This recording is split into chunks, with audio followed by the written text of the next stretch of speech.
लखन अपनी बेटी सिया और अपनी माँ कमला के साथ रहा करता था। दादी माँ, अब आप उठ जाओ, मैं आपके लिए दवाई लाकर दे देती हूँ। उसके बाद मैं आपके लिए खाना भी बना दूंगी। अच्छा बेटा, ठीक है, आज मेरी दवाई खत्म हो गई है तो तुम मेरे लिए पहले खाना बना दो, और जब खाना बना लो तब अपने पिताजी को खेत से बुलाकर ले आना। इसके बाद सिया अपने रसोईघर वाले कमरे में चली जाती है और जाकर आलू को काटने लगती है और थोड़ा सा आटा भी निकाल लेती है।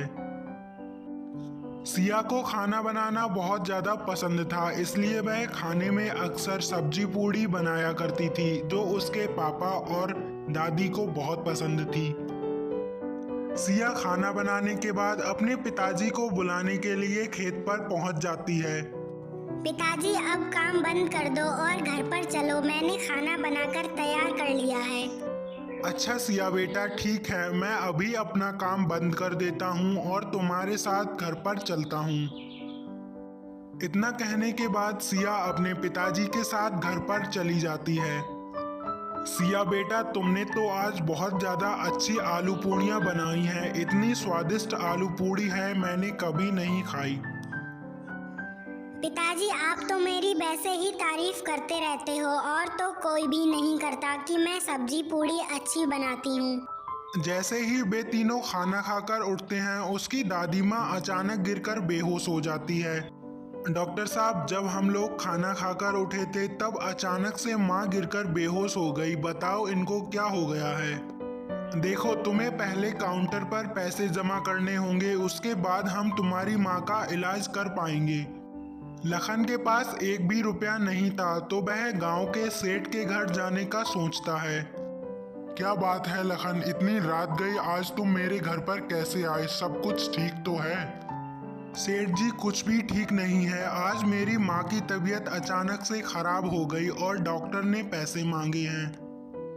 लखन, मुझे पता है कि तुम पैसे मांगने के लिए आए हो, लेकिन तुम्हें अपना खेत मुझे बेच देना चाहिए। अगर तुम खेत बेच दोगे तो बदले में मैं तुम्हें पैसे भी दे दूंगा। लखन ने बिना सोचे समझे सेठ को जुबान दे दी। कहा, तुम मेरा खेत ले लो। लखन पैसे लेकर सीधे डॉक्टर के पास पहुंचा और बोला, डॉक्टर साहब, अब मैं पैसे ले आया हूं, जल्दी से मेरी माँ का इलाज करना शुरू कर दो। लखन भाई साहब, आने में आपने बहुत देर कर दी, अब आपकी माँ इस दुनिया में नहीं रही। इस बात को सुनकर लखन के पैरों तले से जमीन खिसक गई। वह बहुत दुखी हुआ। लखन को जो खेत बेचकर पैसे मिले थे उसने अपनी माँ का अंतिम संस्कार कर दिया।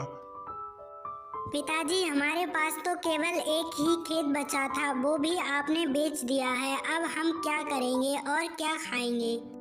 सिया बेटा, तुम बिल्कुल भी चिंता मत करो, मैं मजदूरी कर लूंगा, लेकिन तुम्हें कभी भी भूखा नहीं रहने दूंगा। जब वे दोनों बात कर रहे थे तब वहां पर एक तांत्रिक आ जाता है। बेटा, मुझे बहुत जोरों की भूख लग रही है, मैंने 2 दिन से कुछ नहीं खाया है, अगर तुम्हारे घर पर कुछ हो तो खिला दो। बाबा जी, हमारे घर पर तो कुछ भी नहीं है, हम भी 2 दिन से भूखे हैं, हमने भी कुछ नहीं खाया। अगर आप थोड़ी देर रुक जाओगे तो मैं आपके लिए कुछ ना कुछ जरूर बना दूंगी और खिला भी दूंगी। सिया ने जल्दी जाकर तांत्रिक के लिए आलू पूड़ी बनाकर तैयार कर दी। तांत्रिक ने आलू पूड़ी खाई और बहुत तारीफ भी की। बेटा, तुम्हारी बेटी इतनी अच्छी आलू पूड़ी बनाती है, क्यों ना तुम उसे बाजार में एक दुकान लगवाने लगो। लखन से इतनी बात करने के बाद तांत्रिक वहां से चला जाता है। तुरंत ही लखन बाजार जाता है और स्टॉल के लिए सारा सामान खरीदता है। लखन की बेटी सिया भी इस काम से बहुत ज़्यादा खुश थी। वह बाजार में अपना आलू पूरी का एक ठेला लगाने लगी थी। पहले ही दिन सिया के स्टॉल पर काफ़ी भीड़ लग गई और लोग बहुत ज़्यादा तारीफ भी कर रहे थे। सिया अब बहुत खुश रहने लगी थी।